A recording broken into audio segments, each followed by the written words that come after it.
Hey guys, it's Craig at Area 419. Today we're talking about the basics of positional shooting with a precision rifle. We're going to go through the basics of setting up and doing this in a way that is pretty practical while related to PRS style shooting. If you want a super deep in-depth, there are hours and hours of podcasts and really nitty-gritty fine detail points you'll find all throughout YouTube. But what we aim to do is in a fairly short period of time, get you a pretty broad look at what it looks like to shoot in a positional setting. Again, this is pretty PRS focused, so if you are looking for the fine nuance of bench rest setup or F-class setup, this might not be exactly the right thing for you. But if you are wanting to shoot PRS, you're wanting to shoot sniper style matches, or you're looking to build better positions in a hunting style environment, this is going to be something that's really useful to you. We're going to walk through the basics of building a position.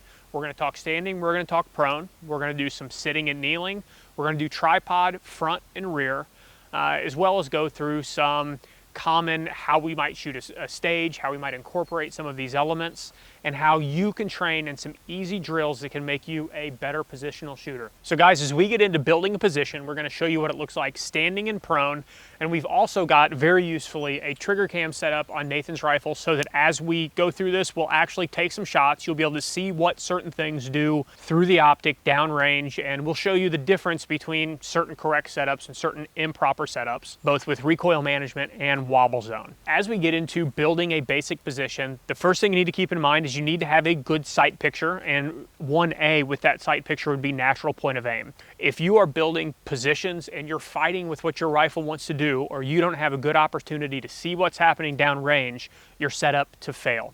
So as Nathan starts to get on the gun here, the first things you will notice is he basically oriented the rifle. You saw that little wiggle. The first thing onto the gun in his mind was the cheek, and then everything comes in past that. And as we set up a rifle, if you go through how to fit your length of pull, your cheek, your grip, all of those things for you, they're all based around the idea of if I had Nathan blindfolded and said, Nathan, get on your gun, and then pulled the blindfold off, his natural point of aim, his basics of setup, when he opens his eyes, are going to have him looking through the optic onto the reticle, and it's going to be basically in the direction that he wants it to be from that position. We've got Nathan's face on the gun, comfortable cheek weld, and when he's got a moderate amount of pressure, his eye line is through the center of the optic. The next thing that's important is we want to make sure that our shoulder is positioned appropriately against the butt pad. Something we'll get into more as we look top down from prone. Nathan's shoulders are basically square here. This is an important thing to keep in mind because when he pulls that trigger, whether it's a 6BR that's barely moving the bullet or something significantly larger in a hunting setting, that recoil impulse is going to move the rifle back, and typically over a center point is going to tilt it some amount. Now, we've got a Hellfire match muzzle brake on the rifle. It's going to do a great amount of work in keeping that rifle from moving, but the reality of rifles is they do move. He's got good stable contact between the heel of his hand and his grip, and he's got a nice 90-degree trigger position with his right hand. Now, as we move from position to position, what's happening with Nathan's left hand will change. Here, he's got the rifle set on a Schmedium Game Changer. We think it's the best bag made for positional shooting. And he's got his left hand working around his handguard, squeezing into that bag. That's going to add additional stability that's going to help with his wobble zone. We're also looking at how he's building support on his body.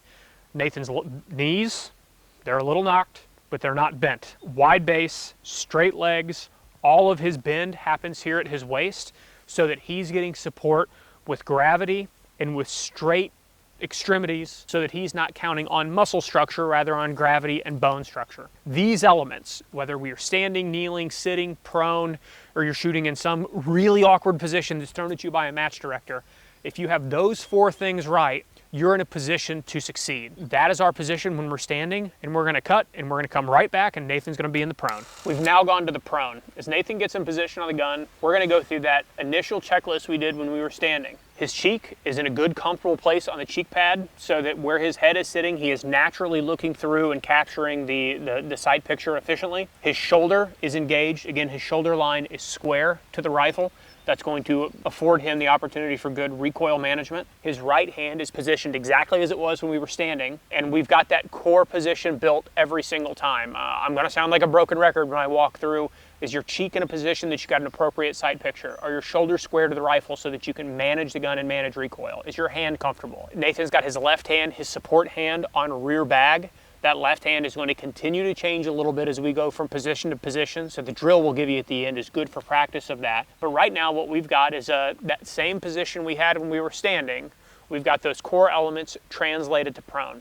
Just like when we're up top, or when we're kneeling, or when we're sitting, or when we're prone, Nathan's got a little bit of pressure into the gun. Free recoil is a thing you'll hear talked about. True free recoil can result in some accurate shooting, but it's very difficult to manage recoil and spot anything downrange. And putting an enormous amount of pressure into a rifle is just adding extra tension that in most of these settings is going to be unnecessary. Something that we'd like to show you, and is important to show you, and we'll do it with live fire through the trigger cam, is Nathan is currently set up very square behind the rifle. So you'll see as we take some shots, Nathan is going to have a sight picture that's really stable. We will then cock his body about 15 degrees to the side. You'll often see new shooters get in a position where their hips are significantly moved over, where their shoulder line is not squared to the rifle. Through the trigger cam, you'll see exactly the issue that you'll often see when people are not square behind the gun.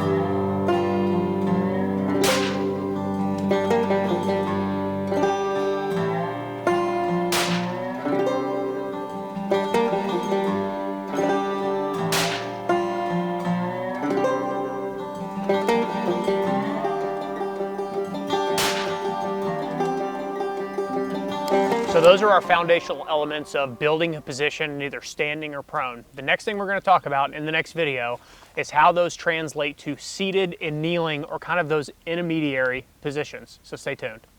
All right, so we've gone through the basics of building a position and let you see what it looks like downrange when you have something built well and when you have something built poorly. It's important to understand what the balance point of your rifle looks like and how you're interacting with the rifle on pressure. So if Nathan were to totally let go of his rifle, it's going to be pretty balanced here. This is an important thing.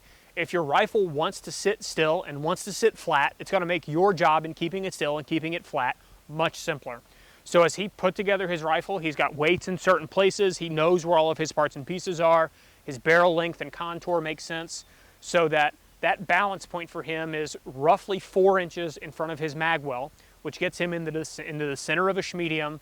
As we get onto a gun, whether you're standing or you're kneeling or you're sitting, a basic amount of pressure, as we talked about in the position building episode, is also important, because we want just enough pressure on the rifle that it reduces that wobble zone.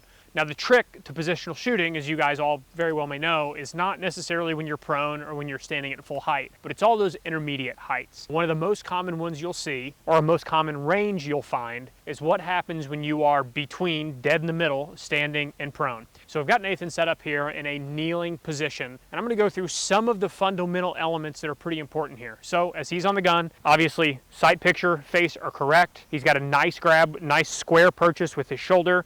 His right hand is in that same position he's going to get into every time. His support hand is in position, working to stabilize the rifle on the bag.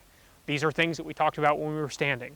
What I want to focus on here is everything that's happening behind the shoulder. A really important point of good intermediate height position is to find bone-on-bone support and not be dependent on any muscles. If you have to be dependent on muscle, so let's say you're in a low standing position, you always want to use the biggest muscles you can. Bones are great, they don't bend, they're very static. As you get into muscles, the smaller the muscle, the less supportive it is, the less consistent it's going to be. So we don't want to use small muscles in our hands and wrists. We want to use large muscles, your butt, your quads, your hamstrings. These are the kind of things that will help you. But as we're in a kneeling position, some elements that I want to bring into focus. The first one, Nathan's rear leg, his left leg. Femur here, his quad, it's straight up and down. This is getting the major weight of his body directly into the ground. If it were tilted way back or tilted way forward, that would be putting pressure on a muscle that we don't want to do. So the weight is sitting simply straight down his left leg into the ground. His remaining weight, his shoulder, what's supporting his trigger arm and his support arm, right leg that is 90 degrees. It is his trigger side leg that is up. This one's important. You want the side that you pull the trigger with, so if you're right-handed, your right leg, that's the knee that you want up. This lower leg is directly vertical, so we've got a nice 90-degree angle here and a nice 90-degree angle here. And again, that is getting all of our pressure into bones on gravity. You're not dealing with a kneeling position that's super far forward, because do this for a minute or two in your living room and you'll feel it. Or if you're super far back, do that for a minute or two in your living room and you'll feel it. But this basic position built on 90-degree angles of your left knee and your right knee is really stable, and you can stay here a long time. So as Nathan gets his lower body set appropriately, he then brings his basic upper body position into the right spot. I like having this right knee up specifically because of what's happening right here. His right bicep being able to interact with his right knee. One of the things that we'll get into that's really important is that right knee, your shooting side knee being the one that's up. The reason we like this, we've built our position, we've got strong 90-degree angles at our left knee and our right knee. And based on the height that we're working at, whether it's right at this height or a little higher or a little lower, as we get taller in a kneeling position, get on your gun. So we can either have this kind of inner bicep on knee contact, or as that position gets a little higher, that elbow can be on that knee, or as it gets even lower, you've got that knee potentially coming all the way up into your right bicep. This is effectively, I've always felt like you're almost finding a little bit of a rear bag in your shooting side knee. Many people will naturally try to get into an opposite setup here where they're supporting they're taking their offside knee, their support side knee, and supporting that other elbow. I've always considered my trigger finger to be more important than my entire support side hand. So getting that balance onto the trigger side, the side that's going to have the most interface with what actually happens at the critical moment, it's always worked better for me. And if you go to a match and watch the people that are really, really shooting well, a significant majority of them, when they bring a knee up to support, are going to bring that shooting side knee up for a reason. And whether this is a kneeling position, as you're seeing here, or a seated position, Nathan, go all the way to your butt and swing your left leg underneath you. As you get into a seated position, just the same, and obviously our prop is a little different height, you're going to do many of the same things. Again, your weight is all the way on the ground with your butt. You're going to use that right knee the best you can, either Indian style like that, or bring your foot out here.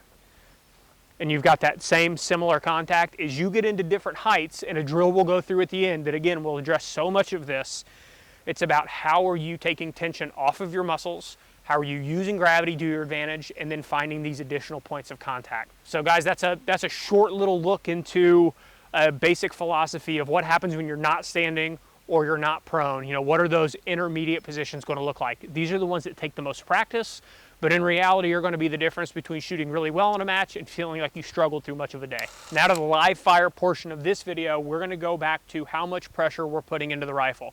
So we're going to send a couple rounds that are truly free recoil, where there's virtually zero pressure on the butt pad of the gun. You'll likely see a very still wobble zone, but the gun will have a lot tougher time under recoil, into a light press, light to medium press, which is what you'll commonly see, which balances your wobble zone and your recoil management really well as a really heavy press, which can be a lot to manage as you try to break a clean shot. So we'll let Nathan get into live fire.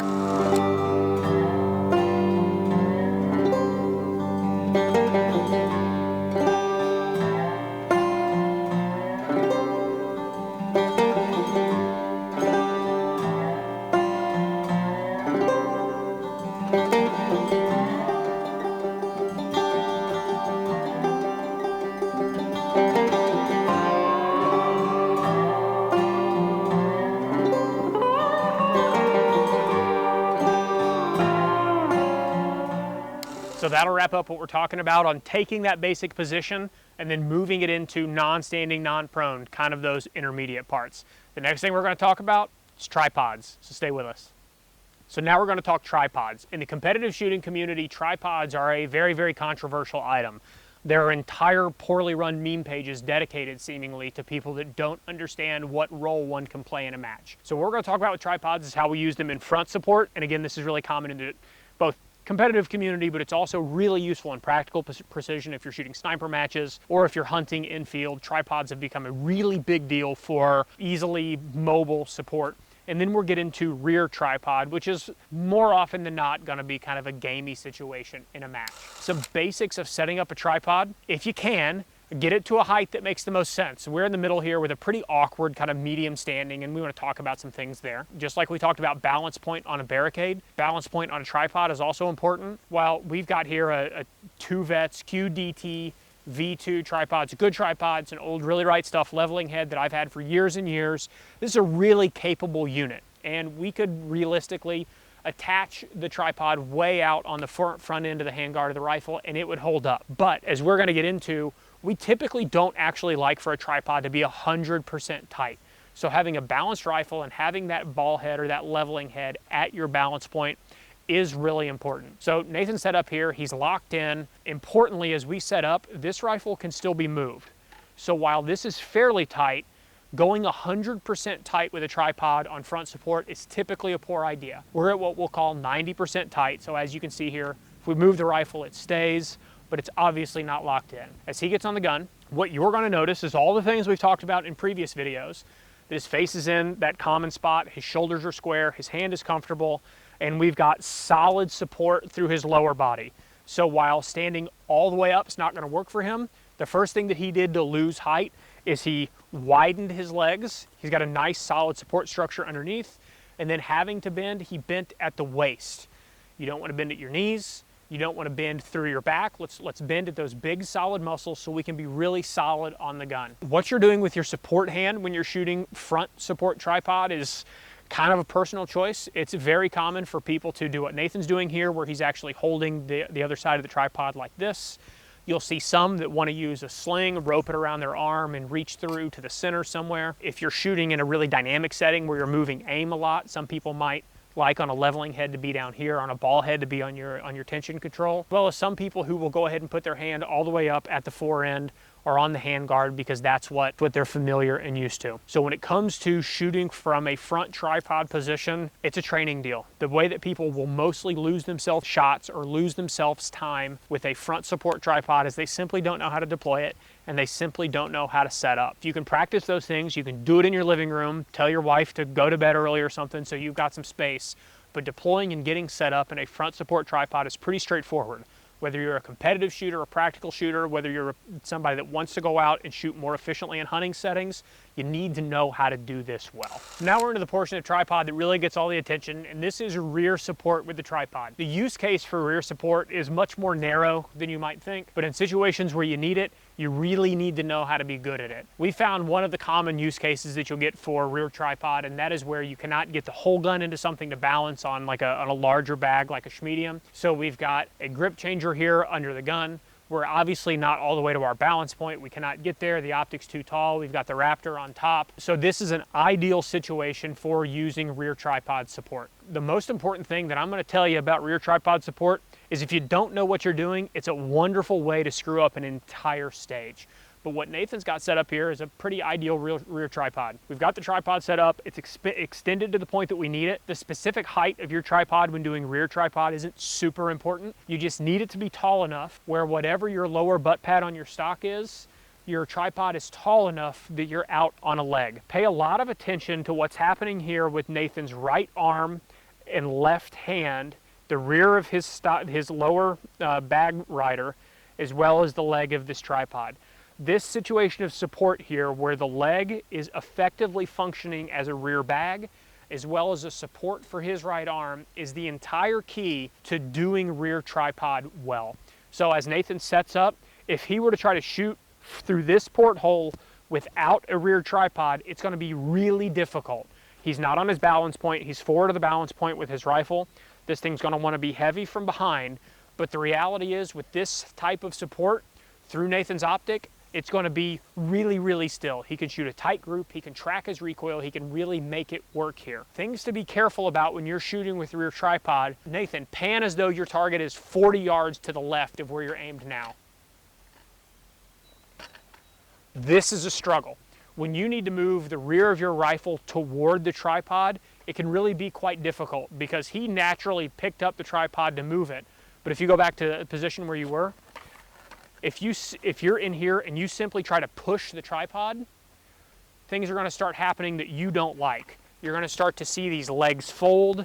Your tripod's going to try to bounce and skitter across the ground. Now, if the target were off to the right and he's trying to move the rear of his rifle to the left, that's really quite simple. It comes with you. But a common thing that you'll see at matches with people that are shooting rear tripod and have not practiced it a lot, or even some that have practiced it a lot, is as you move, trying to get that tripod to move with you, and the taller it is, the bigger of a pain it is, can be really difficult. This is something you need to practice. But if you can get proficient at setting up a tripod relatively quickly, getting into position, and knowing how to use that left hand, your bag rider, your tripod leg, and then your right arm to all come together around something that's stable into the ground, it's a really useful position in a handful of applications that you might see more often than you think. That kind of wraps up our actual position building. We've gone through the basics of getting together your face position, your shoulder, and your right hand, how your left hand works, how your lower body works through different heights, and how a tripod may come into play.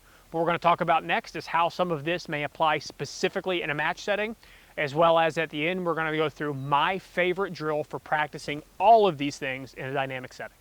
So if we've gone through how we like to do position building, the reason for all of it, and as we tie it kind of together, is to be able to be more efficient in a practical setting, whether that is a complicated stage where you're shooting troop lines or various near, far, near type items, or you are shooting a sniper match and you're trying to find something.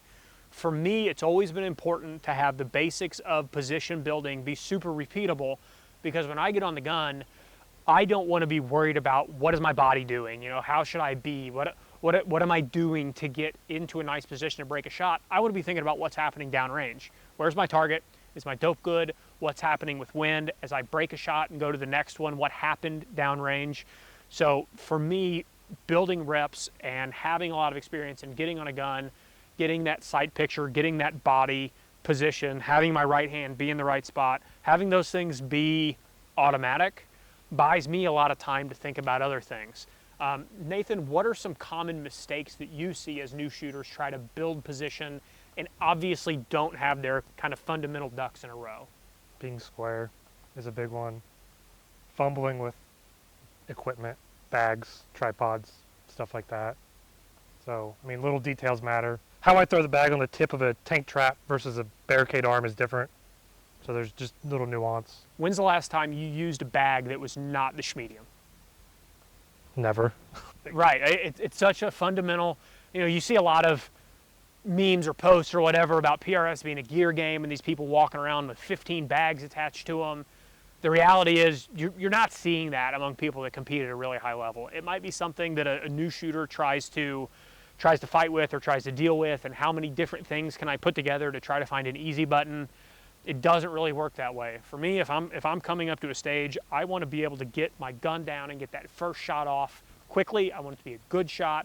And the fewer pieces of variable gear I have, the fewer things there are for me to think about that aren't get the rifle down, get a good point of aim, get on it, make a nice clean target, make a nice shot on a clean target.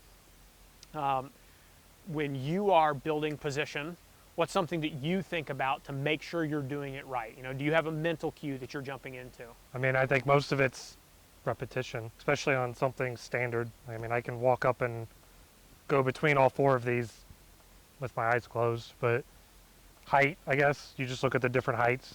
I know that this low and lower gets weird for me because I'm taller, so I got to really, from my knee height to standing, I just bend and lower differently. And we'll walk through the drill that I'm leading you guys to, and the next one is one that's specifically related to that. For me, a mental cue that's important is when I am moving toward putting the gun down in any environment, is how can I put the gun down to where I have to do the least amount possible to put that bullet on target. A big breakthrough for me when I went from really struggling in shooting to, for a period, was shooting fairly well.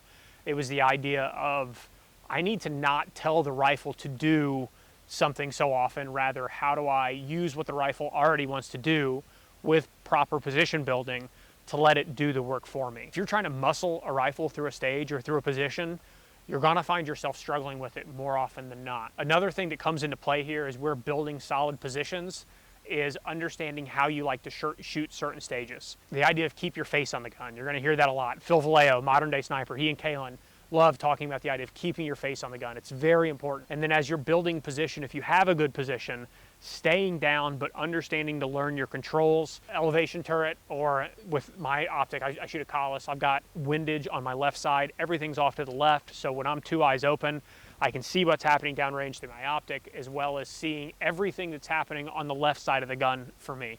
That is I use like a quarterback style armband. I've always liked those. I've got all the data that I'm gonna need out to the side here. Nathan's got his range card, his dope card on the left side of the gun. So the idea of being able to get in that position and have everything where it needs to be is really important. Nathan, any final kind of thoughts or tips as we get into position building that somebody needs to keep in mind as they start to train this? The best guys, you watch them do it and they look like they're moving slowly because they're just doing it right the first time. I've always been in awe of watching like Dave Preston shoot, because when I got into shooting, Dave was already winning national championships. He's a monster of a shooter. And the guy will look like he's shooting in slow motion, get done and have 25 seconds left on the clock, because he's a very efficient mover through a stage. Like if you sprint to a barricade, get your bag down very quickly, and spend 6 seconds scanning for the target, it doesn't matter. You lost all your time. That's way more important than how quickly you rack the bolt or whatever. I also see a lot of people try to get off shots really quickly. And in all the matches I've been to, all the stages I've shot, I have never missed fast enough to win anything. You'll commonly see that as a person, especially a new shooter, is learning how to build positionally. I don't care if you get all 8 or 10 or 12 shots off with a ton of time left. If you're not hitting them, it just doesn't matter. So when it comes to shooting practically, shooting in positions, how are you getting stable? How are you getting solid? How can you make clean trigger pulls? And the speed and the efficiency and the flow will come with time and with reps. So guys, that closes up kind of the instructional portion here. We're gonna come back with one more video, a final one that will show my favorite drill, one that we kind of touched on here for a little bit, in building what is quick, repeatable, fluid, different positions that'll be really useful to you, whether you're shooting a PRS barricade or you're shooting on rocks or a tank trap or a cattle gate, whatever it is. So that's one more we got for you. Stay tuned. All right, guys, it's now time for my favorite drill for position building. Now, we have talked about the idea of getting on a gun, getting your face on appropriately, having a nice shoulder connection, everything being square, getting your shooting hand in the right position, and having your upper body set. You're gonna have to learn that. You're gonna learn that through reps. You're gonna get instant feedback through the optic when you're shooting. But my favorite drill is teaching people what to do with their lower body to provide that support. I so often see people get into a shooting position where that prop is lower than this, but taller than about this. In this hole, you'll see many people struggle. This is a really awkward height. So the best way to train this is find any vertical surface. This can be a door frame is a common one, or something that you can look up and down. And what I would challenge you to do is think about, if I have to shoot from any of these given heights, how do I go to the next inch lower, all the way to the ground? I'm gonna show you what this looks like for me. Keep in mind that my body and your body aren't the same. They don't move the same way. I have different strengths. I have different weaknesses. I'm a pretty flexible guy. You might be somebody that's not so flexible, or you might have a little bit bigger body, or you might be more flexible or more strong in certain ways. You have to practice this on your own, because I'm gonna show you how I do it, but how you do it may not be the same. And understanding how your lower body works, your upper body, it's gonna work the same way every time, but your lower body is gonna vary based on where you're shooting. So I want you to start at a high position, and for me, as I start going a little lower, first things that I'm gonna do is I'm gonna widen my feet. That's about as wide as I can get my feet without feeling any pressure from flexibility issues, and it's nice and stable. I got a good base here, but I also don't have to use the muscles in my legs to support me here. From here, if I wanna go a little lower, all I'm gonna do, so I'm going to push my butt back. I'm bending at the waist. As you push your butt back, your upper body's going to stay centered, and I'm going to be pretty stable. I could stay here for quite a long time. It's not as good as a nice kneeling position or a full standing position, but I can shoot well here. I can get to about this height shooting standing before I start to get uncomfortable. As I go lower than this, I feel a little bit stretch in my hamstrings, start to get a little unstable. I don't love it. So when I get lower than about this, the next step for me, and my eye line has stayed at the same spot on that vertical surface in front of me, I'm in a tall kneeling. From here, as I get lower, I just lean in to that right knee, as we talked about in an earlier video in this series, and go a little bit lower, watching that arm slide down. As I need to continue going lower, I can push that right foot forward just a little bit. Don't bring it back underneath you, push it forward. And I can start to lower my body down onto that kneeling position. Past here, getting any lower and kneeling is not going to work super well for me. So I am going to tuck my foot under. I'm going to be seated, and now I'm in a high seated. And I'm at the same height that I just left. Now from here, I can continue to go a little lower. I can even start to do some things like this and put a foot and a knee stacked up to get into a lower position. And from here, I'm going prone. Something that we commonly see in prone to pay attention to, don't go super bottom low if you don't have to. Keeping an extra inch off the ground can be important. But understand that as you're moving through these positions, you need to be in a position where you're not worried about your lower body. That's step number one. Don't be worried about it. Don't be uncomfortable. Don't be straining. Don't be shaky because you're putting a lot of tension into a muscle that you're not used to doing. Past that, if you have the opportunity to use your body to your advantage, so using this shooter side knee as a support, do it if you can. This is the most important drill that I can give you for knowing how to get into positions fairly quickly, in a way that you feel comfortable, in a way that is stable, because the upper body, we want it to be as close as it can be to the same every single time. Your lower body is going to have to continuously be different. So as you can move up and down and you know what to expect in different heights, you're going to remove variables from your shooting, and you'll be able to worry about more things that are happening downrange and fewer things that are happening right here. You cannot hit targets right here. You got to hit targets downrange. So you can get good here so that you can hone your skills down there. Guys, that wraps up our series. If you want a little bit of bonus to go with this, I would say find props of different heights and work on, once you know what you're doing with your lower body, how quickly can you get into position, set the rifle, and break a shot. If you can get all your different heights and consistently set a rifle and break a shot in about 10 seconds, you're going to be really solid and you're going to be really fast. Guys, we hope this content's been good for you and you've learned something. But again, we hope you learned something. What did we miss? What do you like to do differently? And what else do you think could be added to this to really help a new shooter as they get into positional shooting? I'm Craig, here with Nathan and Bryce. We've really appreciated all of you guys' support. We like doing this with you. And until the next time.